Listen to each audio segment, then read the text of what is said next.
tumesema tunakwenda kusisitiza kuendelea kusimamia amani, usalama na mshikamano wenu. Nataka niwahakikishie kwamba kwanza, katika miaka 5 iliyopita Rais Samia ameweza kuviimarisha vyombo vya ulinzi na usalama vya nchi yetu. Vyombo vyetu vyote vya ulinzi na usalama vimeimarishwa katika mafunzo, vifaa na nidhamu ya kazi. Na katika miaka 5 inayokuja, Chama cha Mapinduzi katika ilani yake kimedhamiria pia kuendelea kuimarisha vyombo vyetu vya ulinzi na usalama.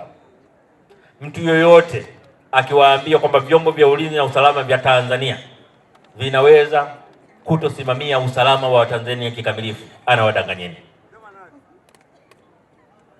Tuna vyombo vya ulinzi na usalama vinatambua wajibu wao. Tuna vyombo vya ulinzi na usalama vyenye uwezo wa mafunzo, uwezo wa vifaa, lakini vile vile uwezo wa kitaalamu wa kusimamia ulinzi wa mipaka nchi yetu, lakini pia usalama wa raia na mali zao. Na hayo ndio mambo tunakwenda kuyasimamia katika miaka 5 inayokuja, kuhakikisha kwamba nchi yetu inaendelea kuwa na amani, umoja na mshikamano. Hapo vipi?